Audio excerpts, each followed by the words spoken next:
Hello everyone. So today we have with us Mr. Aumlan Guha, Netaji aficionado. So hello sir. Hello. Please introduce yourself to our audience. Sure. So, hello, namaskar. Good evening to all your viewers. So, as you mentioned, my name is Aumlan, and aficionado would probably be the right term.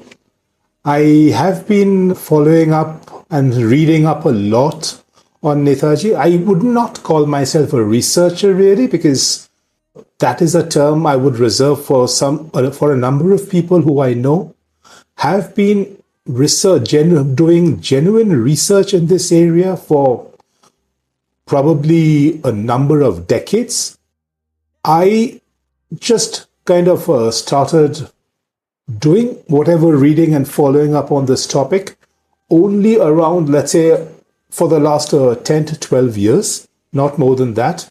But yes, so whatever I know in this subject comes from the work of all those terrific people, those great researchers who have spent so much effort and labor and toil over the decades. So, and just a brief about my personal background. I am working as IT professional for a little over 2 decades. And currently I'm based in Kolkata. Yeah, that's kind of it. Very brief introduction about myself. Okay. So today is 16th of September, the death anniversary of Gumnami Baba. So, sir, let us delve into the concept of Gumnami Baba. Many of us believe that he is actual Netaji. So, can you please briefly shed some lights upon it? Sure.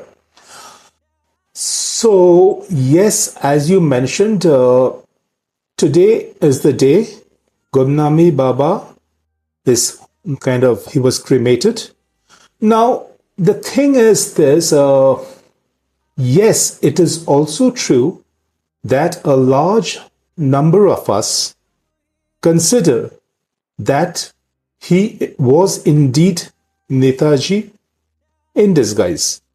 Now, it is also true that many other people, they felt that it could not have been that Gumnami Baba or Bhagwanji, who he actually was. Gumnami Baba was more a name given by the local media, right? And Bhagwanji was actually, so many people also feel that Bhagwanji was not Netaji, that even the Vishnu Sahai Commission, which was instituted to identify who Bhagwanji actually was, they had concluded that Bhagwanji or Gumnami Baba was not Netaji himself, but a follower of Netaji. That is the conclusion that the Sahai Commission, that the Justice Vishnu Sahai Commission arrived at.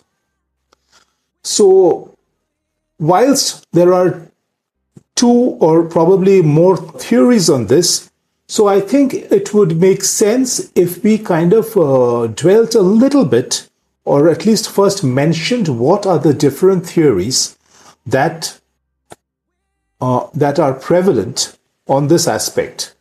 The first theory is that, and since we spoke about Netaji, I would start with that.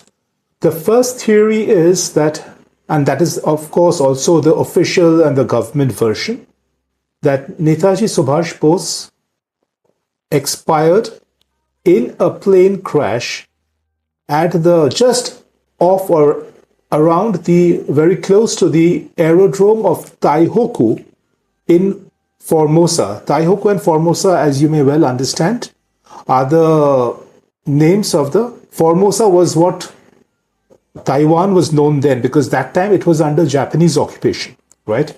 And the capital, in fact, I forget what the capital of Taiwan is now, but anyway, that's beside the point, right? So, what it is basically said that Netaji died in that plane crash on the 18th of August, 1945. So this is the first theory.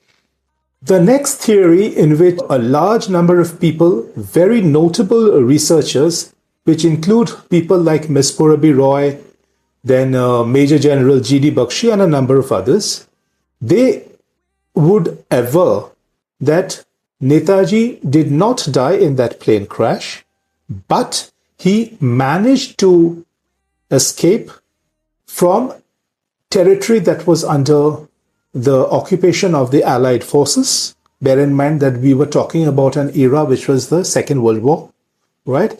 So he managed to get into Soviet Russia, but there he was imprisoned, put in one of the gulags, and their contention is that he was ultimately tortured and killed in one of the gulags there. So this is the second theory we have.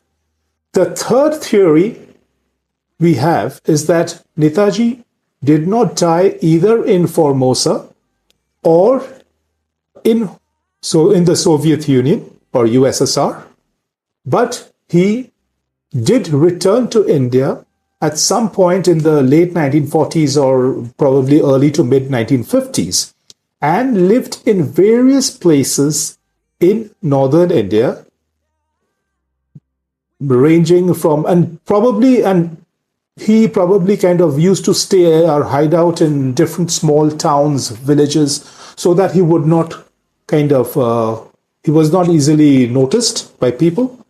And I'll come to this later, why this was necessary for him. And he finally breathed his last exactly 39 years ago, 16th of September, 1985. So this is the third theory. The fourth theory, which is not very often spoken about publicly, is that, and when I've shared this in private with a few friends and acquaintances, they have actually sniggered that this was beyond the realm of possibility. We can talk a little bit, maybe a few minutes I'll spend over why it is possible.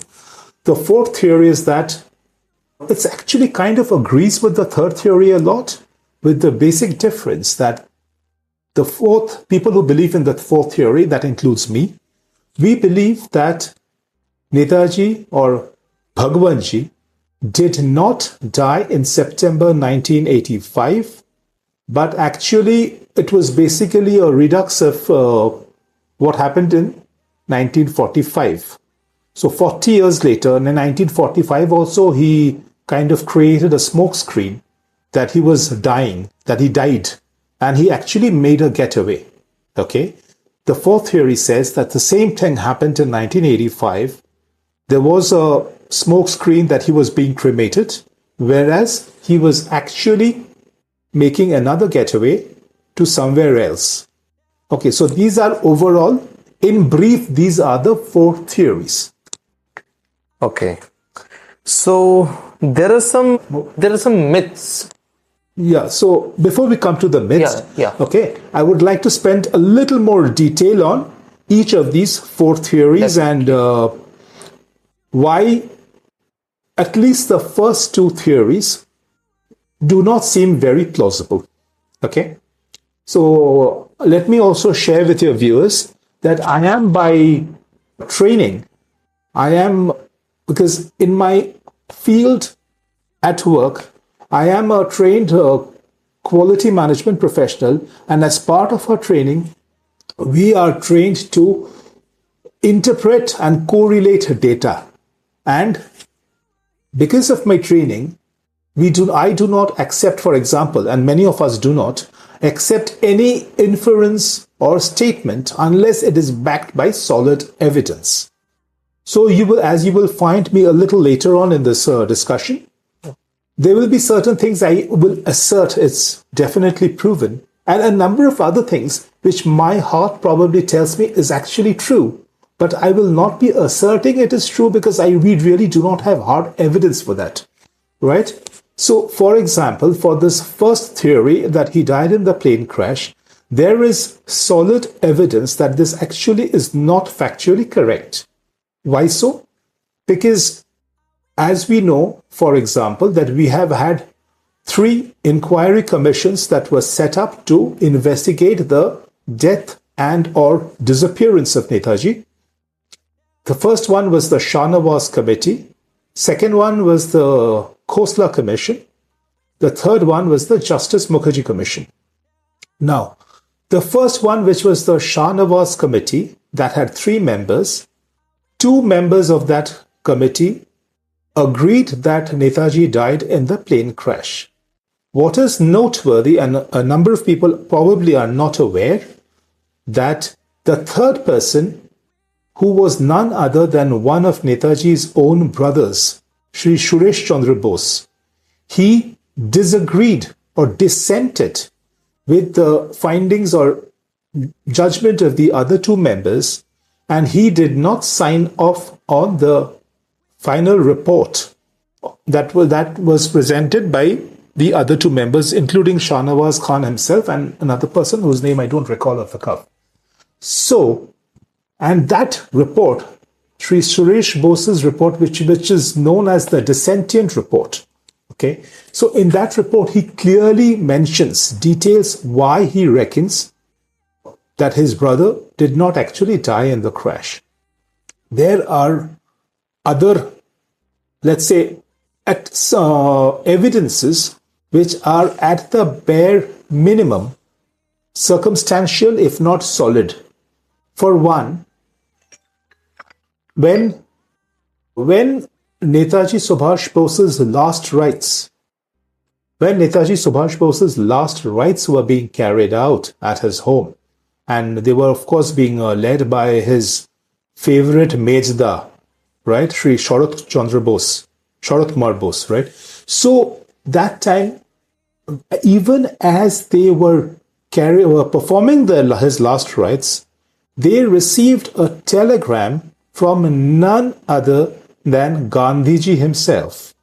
That telegram actually said that they should not be performing the last rites because Gandhiji had this sense that Subhash abhi zinda hai. So, if somebody who was not even ideologically aligned with Netaji, he felt that.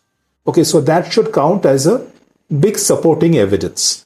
Now, the third and most critical evidence in all of this is the Taiwan government has given it in writing to writer, researcher, and former journalist Anuj Thar, who is known for a lot of work in this area. So when he wrote to the Taiwan government, they're asking them for some records of the plane crash. The government reverted to him saying that there was no plane crash anywhere in Taiwan, not just on that day, but for a few weeks before or after. Anywhere in Taiwan. Right? And the same communication was shared also with Justice Mukherjee. So all these should lead us to conclude that since that plane crash didn't happen at all, so Netaji definitely didn't die. So some of us may want to understand then,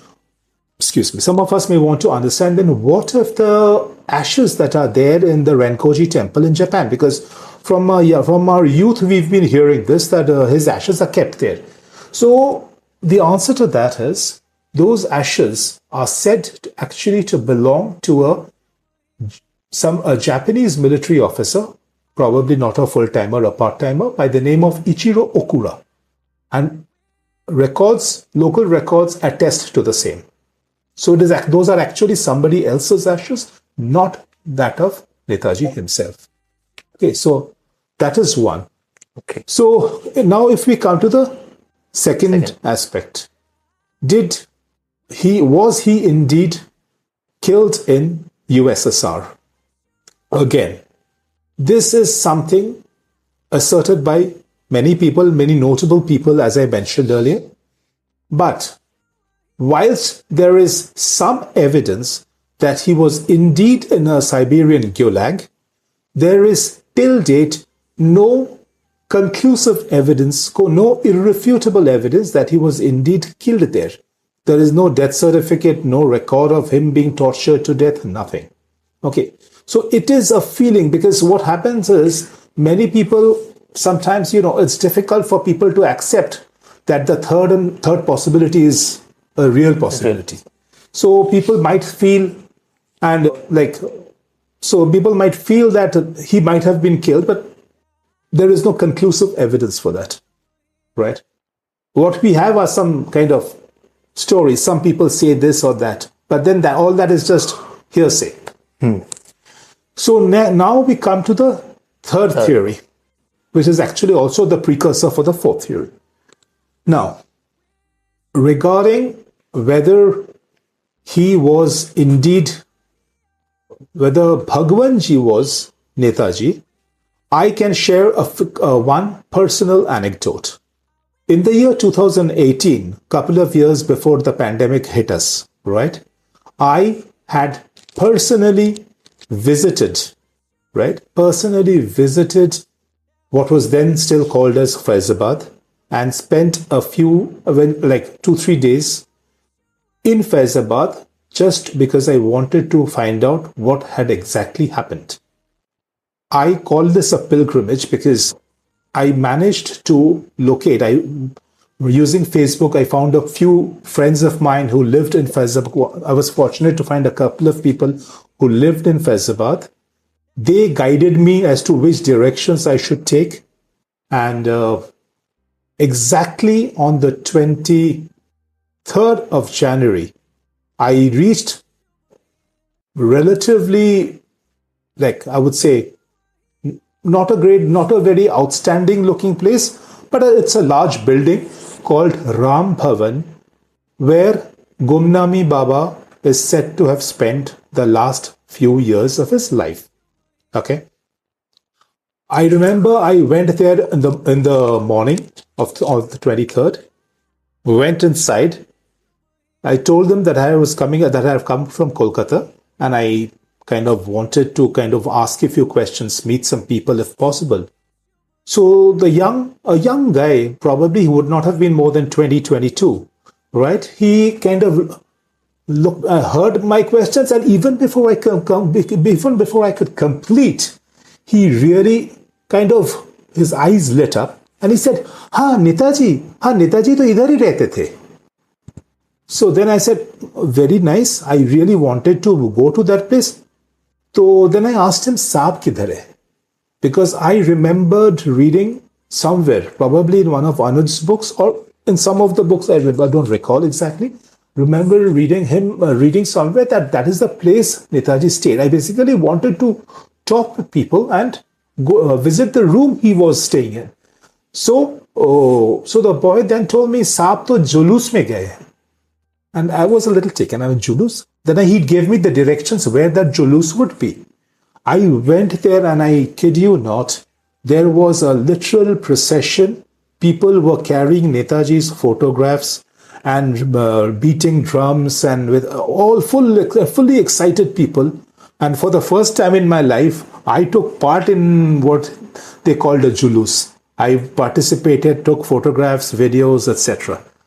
And then when all of us had gone back to that house, to Ram Bhavan, I managed to meet Shakti Singh Ji, who was actually the son of the landlord of Ram Bhavan, Shri Gurbachan Singh Ji, who was still alive but very aged.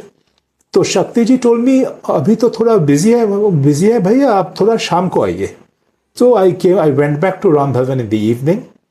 So I was ushered in. So Shakti Ji, because he was also the local MLA of one of the political parties, I don't intend to take the name of the party. So he was kind of meeting people. He looked at me and he ushered me to their own veranda, to the corridor. So I was so fortunate that Gurbachan Singh Ji heard that somebody had come from Kolkata. He came out voluntarily to meet me. And then he regaled me with stories of how Netaji, it was indeed Netaji, they had no doubt about it. Okay. And then after some time, when Shakti Ji came to join us, he also explained how things happened. Then he took me to the room, which was not the part of the main building, but it was a kind of an outhouse almost. Okay. It was a small building. 2-3 rooms were there. And he took me to the room where Bhagwanji was there, lived. I kid you not, as soon as I entered the room, and I'm still getting goosebumps thinking of it, I literally froze for a couple of moments. The presence I felt there, Shobhashaji, I'll tell you, that kind of presence in a room can happen or can come only if somebody who is a realized yogi has spent there, done a lot of meditation there. Otherwise, those things cannot come. So I know that whilst this evidence will not count in court, but I had no further doubt, right? Now I'll spend the next few minutes on something which can surprise a lot of your viewers. So yes, a lot of people know about this theory that Gumnami Baba or Bhagwanji was Netaji. But what happened is, there's this. So Gumnami Baba or Bhagwanji, who was he? He was a sadhu, right? He was a sadhu. That's why Gumnami Baba. The Baba jinka koi naam nahi hai, right? So Bhagwanji, just ऐसे एक नाम दिया गया था. So if he was just a simple sadhu, a very important question arises. And if you know the place, if you ever go there, you will see that the place he was cremated is not an area that anybody can get the right to be cremated in. It was not a normal crematorium. It was nothing like that. He was cremated on the banks of the river Sarayu. And that kind of was what I was told there is only something like it's basically army area. So you can visit there, but anybody cannot live there or get cremated there. So how can someone who is just a sadhu, how can he get cremated there? That is question one. And all these questions I will refer to when I talk about the next theory. So that was one. I went to the place he was cremated, or at least he was said to be cremated. Then I came back. I walked a few steps, maybe around 20-30 meters from that place. There was a plaque. There was a samadhi there, which is built in memory of Bhagwanji. It was said, Bhagwanji or Gumnami Baba, date of birth. And all this is written in Hindi. I'm just speaking in English. So date of birth, 23rd January 1897. Right? We recognize this date. Date of death or Mrityu Tarik, they left a few question marks. They did not mention any actual date. No 16th September, no 18th August, nothing. Why should that be? Why is it so? Exactly the question. If he did die that day, why does that plaque which on the samadhi which commemorates him, why does it say Mrityu Tarik and just a few question marks? I have taken photographs. I can send you later. Maybe you can show your viewers. Okay? Definitely. And so then the following day, I again went and met another lady who was one of the few people who met Gumnami Baba or Bhagwanji personally. He did not allow too many people to meet him. But I don't know if you were aware of this. There was one family of Dr. Banerjee, Dr. P. Banerjee and Dr. Priyabrata Banerjee and their family. So this Mrs. Banerjee, she was the daughter-in-law of that Dr. Banerjee. So with her I spent an hour. She kind of narrated a lot of incidents. At one time she paused me and said, "Don't you have any questions?" I said, "No, ma'am. I'm just happy listening to whatever you're saying." So he listens, and it was a very nice experience because I was hearing so many anecdotes, right, about somebody who we can only wonder how he lived his life, because vast majority of it, really speaking, none of us know about. Okay, then so now I'll come to then the third theory ends here, because people who believe in the third theory, they reckon that he was cremated in September 1985 and his samadhi is there. But then questions arise. Why the Mrityu Tarik against? Why the question marks, right? And there is another very important aspect. When he was being cremated after his death, I don't know how many are aware, but no one saw his body.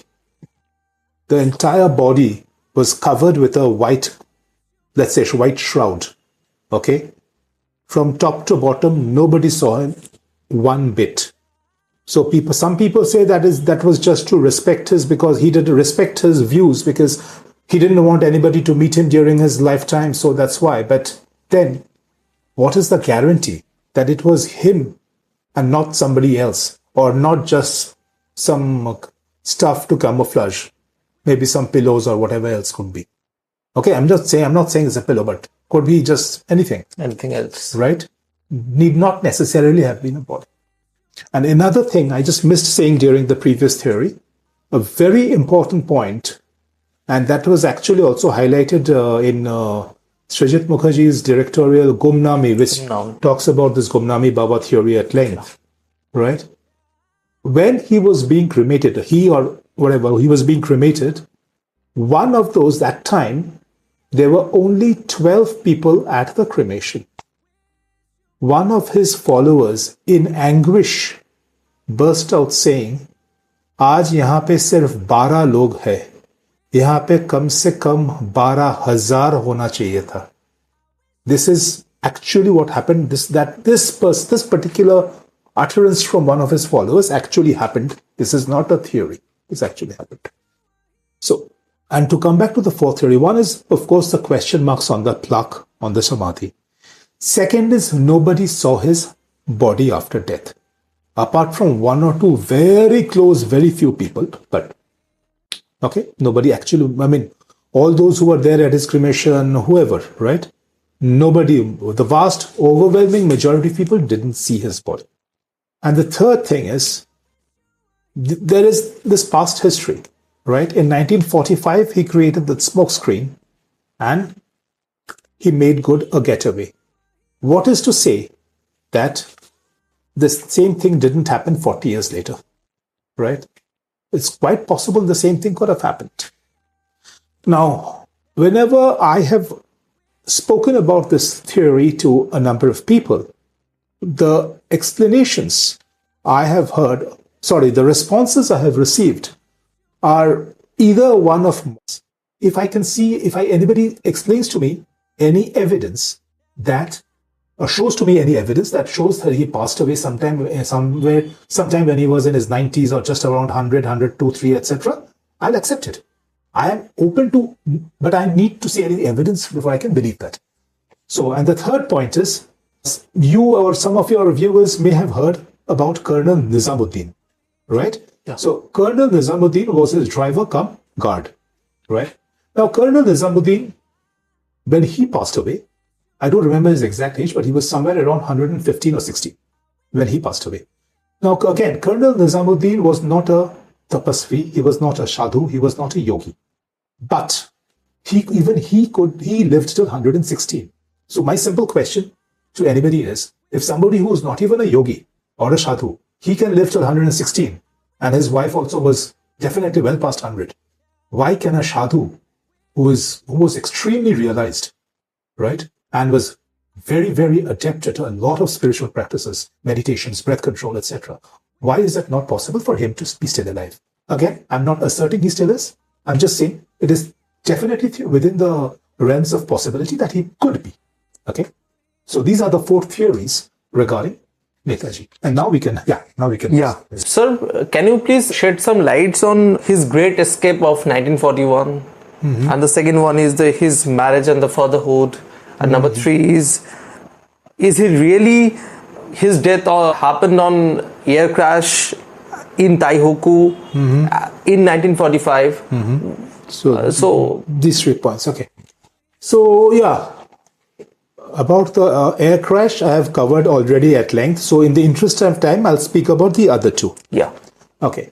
So regarding the great escape of 1941, the commonly accepted narrative is that he was, like, as we know, around January, I don't remember the exact date from which date, but from early January or perhaps a little earlier, he was kept under house arrest by the Britishers, right? Now, The common narrative is that he chose to be in solitude for some time to grow a beard.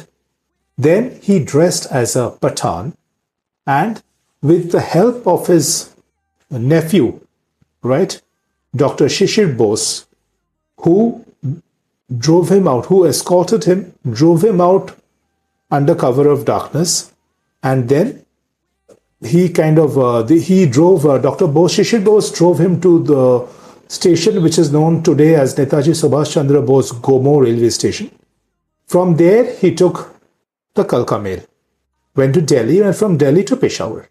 So this is the route that is today, that forms the generally known, what is generally known. Okay, that's the common narrative. Now, there is one straightforward fact, if I may say, that busts this narrative. And that is, if you recall, Shubhashaji, a few years ago, sometime around 2015, 16, 17, there was a huge move to push or pressurize the government to declassify all the Netaji files, right? So there was a declassification of files. There were a lot of hashtags in social media and stuff like that, right? And that was the time, in fact, around even I had personally gotten involved in some of these things, protests, and not formally, but I was part of it, at least online. So what happened is, when a number of files, first our state government declassified some files, I think around 64 or 65 files. Then the central government started declassifying a large number of files. So certain facts which were hitherto unknown came out. One, for example, that even, I think, 15 to 20 years after independence, Netaji Subhas Chandra Bose's family, they were under surveillance, right? You perhaps may recall this. Yeah. Now, the first question obviously arises, if he had already died, why was their family under surveillance? So now that we know that he didn't die, the obvious answer is they were trying to kind of keep a track that if he ever came back and tried to contact his family, so that they could kind of monitor his movements and stuff like that.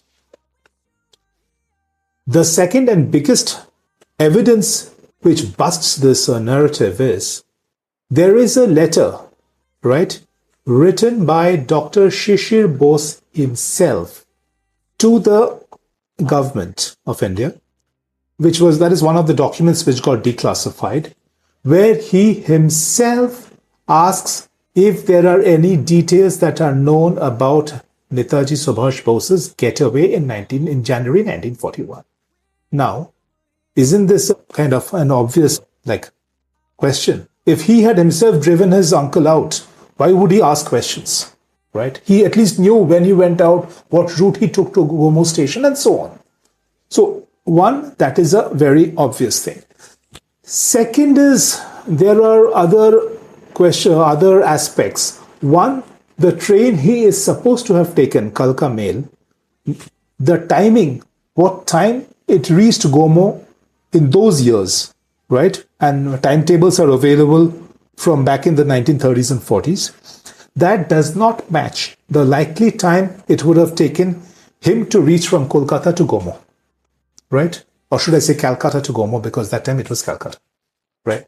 So these things lead us to believe that this whole narrative is again like one of those stories which we are told but is not correct.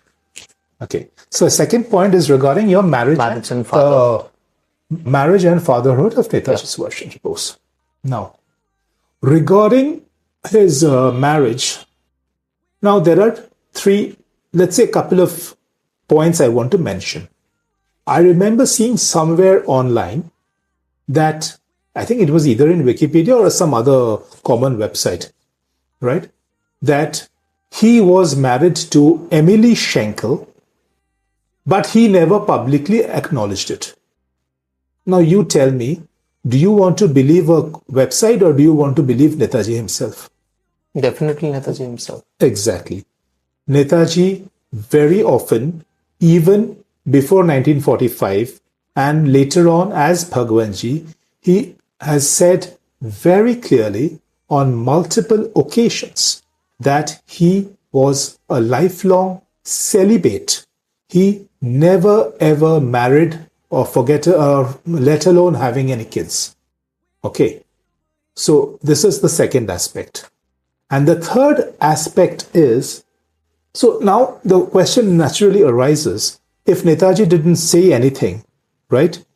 How did this whole story about a wife and a daughter come about, right? Excuse me. So what happened was around somewhere around the 1940s, before that story about the plane crash came around, what happened was there was a letter that found its way to Sri Sharat Bose, okay, who was Netaji's favorite brother, Ms. Mezda, and his absolute mentor, guide, friend, philosopher, guide. That letter requested his Mezda that if anything were to ever happen to him, to take care of his wife and daughter. Okay. It was purportedly written by Netaji Subhas Bose. Now, here's the twist in the tale. Those who, I would say, concocted that letter did not know one important fact. So it's actually based on this letter that official sources or other sources who talk about Emily Schenkel being his wife and Anita Puff being his daughter, right? It is based on this letter amongst other, this forms one of the most important proofs that they were his family. What they did not know at that point in time is that Netaji always wrote to his brother in English. And this letter was written in Bangla. So that actually told Sharat Bose that this is not a letter written by Netaji himself. Okay. Interesting. So these are the three evidences that pretty clear because there's no real proof. So it's just something that the Nehru regime foisted on the people of Bharat, like many others. And there was anything else I was there? No. Yeah. No, that's fine. So let's proceed to the next section. Yeah. So the next section is about the unknown mysteries. So the first mystery is about his supposed role in the Autumn episode. Okay, so I'll just take them one by one. Yeah. So, as many of us must have read during our school days in history texts, that Netaji was such a patriot, he couldn't bear to hear anything against his country, against their culture, and so on. So that one Professor Oten, when they were taking their class, and this happened during, if I recall correctly, Presidency College he was that time. And at that time, it was still Presidency College, till a few years ago, because it's university just a few years ago, right? So the story goes that Netaji was leading the group of boys, of youngsters, who actually cornered Professor Oten and beat him up. Now, again, like in many other cases, again, there is no evidence for this. What happened? So obviously, when a professor is getting thrashed, there will be an inquiry, there will be a disciplinary committee hearing, and all of that stuff. What really happened was that particular day, Subhash Bose was either not in college at all, or he was nowhere near the scene of the incident. So when Professor Oten was actually a few days ago, when he was insulting the students, yes, that is true. He did get very annoyed and upset, but he was too principled a person, too full of values to actually raise his hand and strike somebody so senior to him, just because of an insult. He wouldn't do that. He may have protested, but he'd never actually hit him. What happened? And again, I say this is unknown because there is no evidence either to support the official narrative, no evidence about my narrative. But from what I have heard, and this is of course hearsay, that he did not participate in that thrashing of Professor Oten, nor was he even aware of it. He came to know of it subsequently, But since he was the student leader at the college, he took the blame upon himself so that others were not penalized. Instead of penalizing a whole group of boys, it was he alone who took the blame, and unfortunately, as a result of that, he was expelled and rusticated.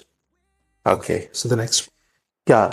Transfer via submarine from the midway from Germany to Japan. So one of the most exciting and exhilarating, probably hair-raising stories we've always heard is that when Netaji Bose, after his stay in Europe, mostly in Germany, but a few other countries as well, when he was coming back, and he received a missive from Rajbihari Bose to come and take charge of the Indian National Army. So just a side note,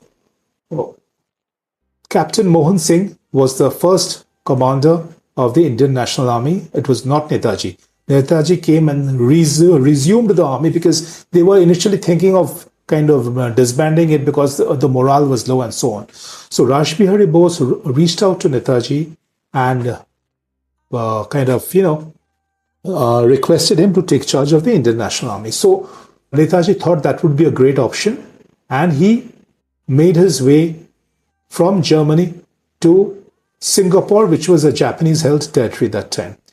Now, what we know is that Netaji sailed by ship from one of the ports in northern Germany, made the whole journey across the boundaries of Europe, down the entire western coast of the continent of Africa, and at around somewhere near the Cape of Good Hope, right, which is just off South Africa, he changed via a submarine from a German ship to a Japanese one. Now, here's the catch. Is that actually true? We don't know. Again, this is a narrative.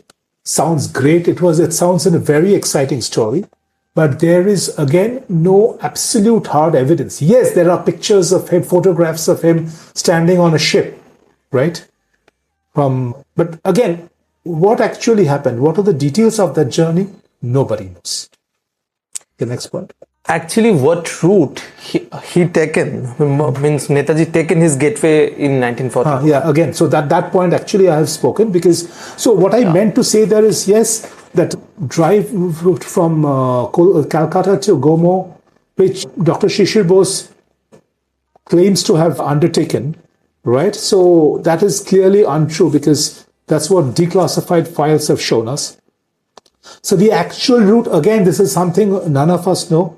The actual route was, it's still a big mystery.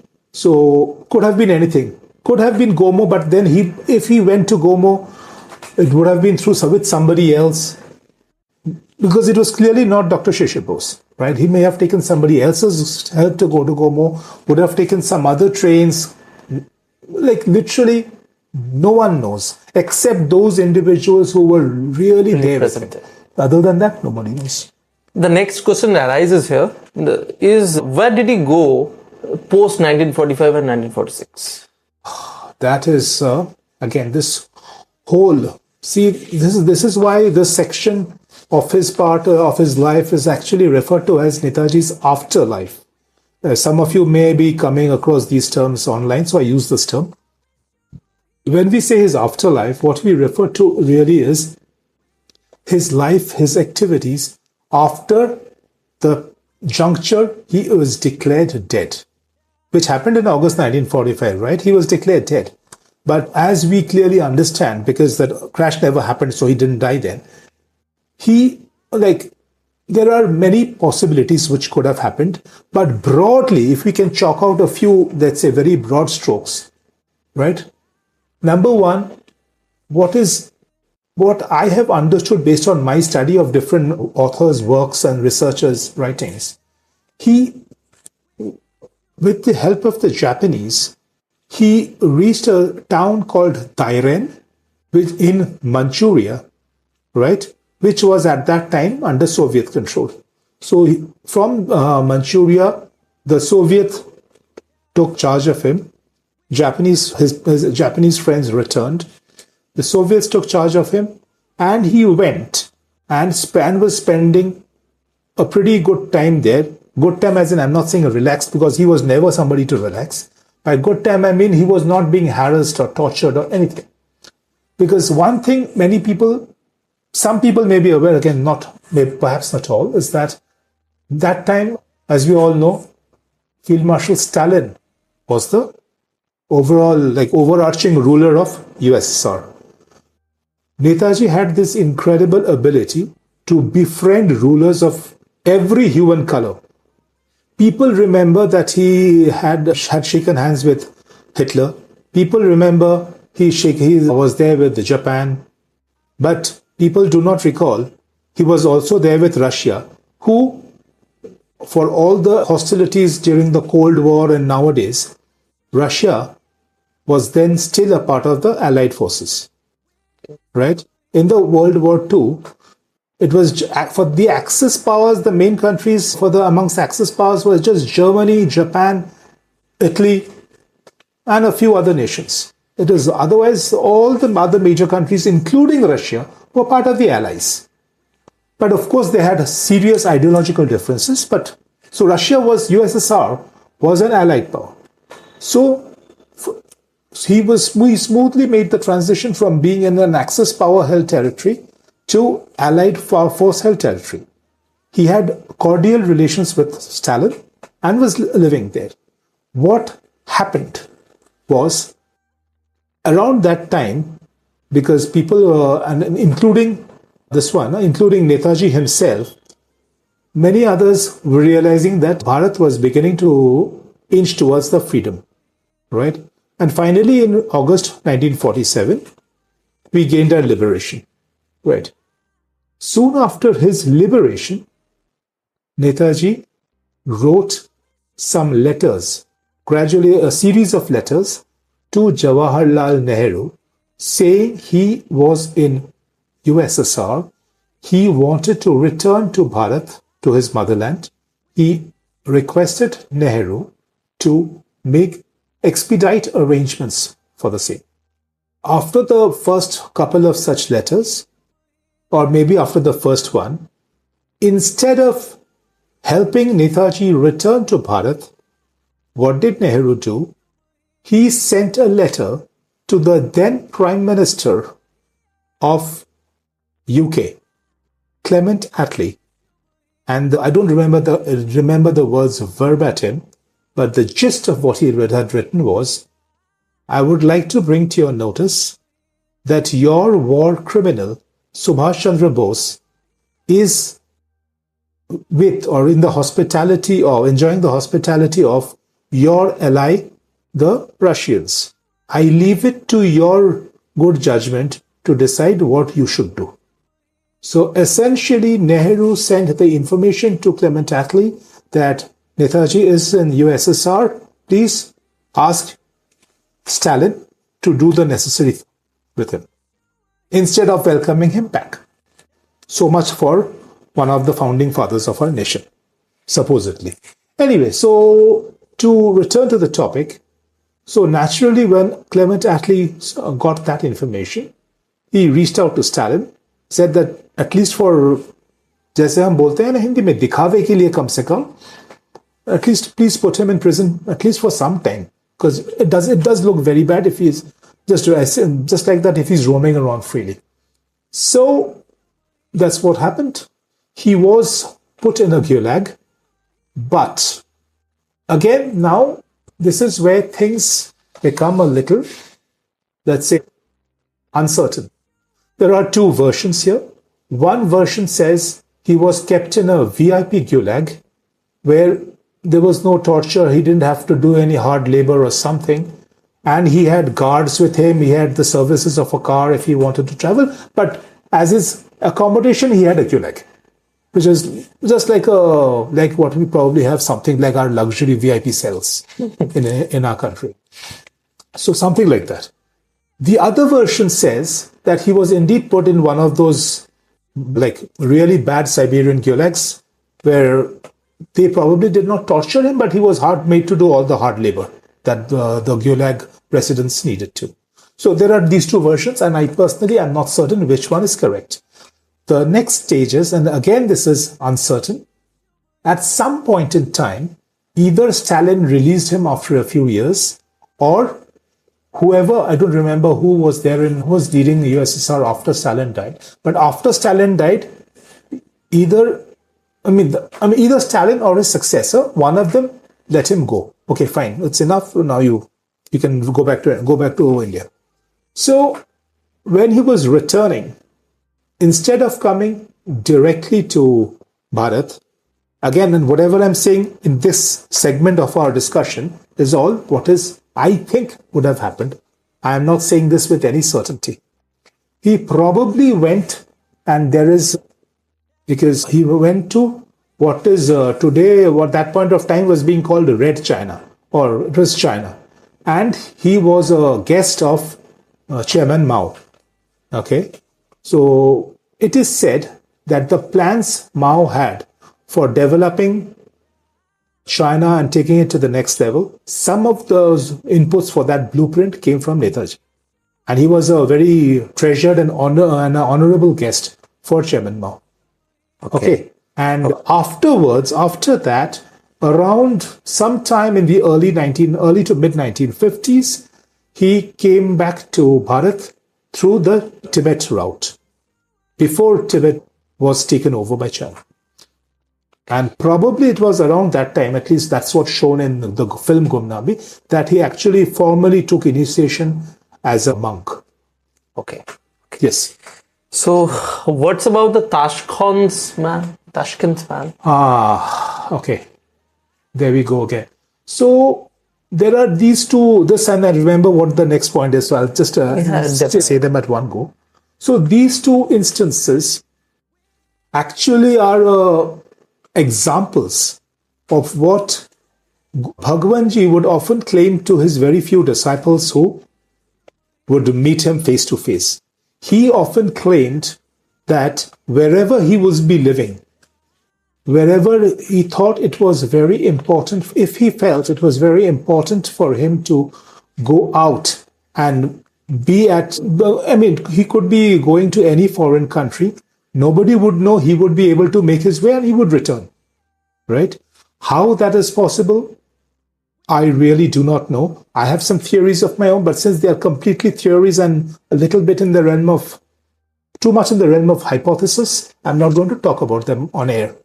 Okay, but he did say that he went to many countries. So the Tashkent man is one instance where he was noticed. And at the Tashkent Treaty, if you recall, our second Prime Minister, Sri Lal Bahadur Shastriji, had gone to Tashkent to sign the treaty of post the Indo-Pak War, right? Yeah. And then I think that was in 1966, if I'm not mistaken, right? In the first quarter, I think, of 1966, he went there. They were signing the treaty with, I think, General Ayub Khan of Pakistan. And if somebody recalls, Lal Bahadur Shastriji had a death that many people to this day are very suspicious of. Okay? I'm not saying anything either way. I'm just saying many people are very suspicious of. There is another thing that many people say, that before he went to sleep, the night, probably his last night before he went to sleep, he was very excited when he was calling his family back home. He did mention that I have met somebody who all of us thought were dead. I will come back home and I will share a very good piece of news with my countrymen. Okay? Obviously, he would have said it in Hindi. I'm just kind of translating in English. The gist of it. So this is what had been said by Shastriji. After that, the rest is history. He didn't come back alive. Right? So this is so when I say Tashkent man, is that there are some photographs of the meetings in Tashkent. And in a couple of those photographs, a person is seen using face mapping techniques and some other advanced techniques. Many people have speculated that that could have been Netaji himself in disguise. Okay. Okay. So, sir, in conclusion, what would you tell to our viewers that 1941's that night's, secondly 1945's 18th of August, and thirdly 1985's 16th of September, which is today? Yes. So finally, what is the key thing? What is the key thing? Means there are many more Many more such aspects. Yes. Yeah. So what such incidents will viewers take from this whole podcast? So if you're asking me in brief, what is the basic takeaway of this? Very simple. Please do not believe everything that is told to us. I'm not saying disbelieve everything, but please keep your eyes and ears open for all possibilities. And also, let us ensure that we do not keep only the memory of Netaji alive, which is an absolute basic thing. It's fundamental. After all, he's the person who was fundamentally responsible for getting us our liberation. But also, it's extremely, extremely important to try and understand, right, what happened to him. Because I'm not saying believe everything I've said, okay? Because I myself have said there's so much we don't know about him, right? Yeah. But just visualize this picture. So, for example, if your father or your grandfather or your uncle or your granduncle one day went somewhere and never returned home, would you be like just so disaffected? Because for Netaji himself, he did not have any family. This entire country, this entire nation was his family, right? So for us, in a way, like I remember somebody saying, whoever we are, our surname is Bose. Because we are all Netaji Bose's children, grandchildren, great-grandchildren, whatever. Right? So just let's more and more of us try to do some research on our own. I know all of us are very busy, but let's try to take out some time, at least half an hour, 1 hour on weekends, if not every weekend, at least once a month, and try to do some reading up. Try to pursue. I mean, I mentioned 4 theories, right? Yeah. You do not need to believe in any one of the theories. You can have your own take, but just don't consider what X, Y, Z says as evidence. Try to get to the root of things. That's absolutely vital. Okay. So thank you so much. Thank you, everyone. Thank you, sir, for your time. Thank you.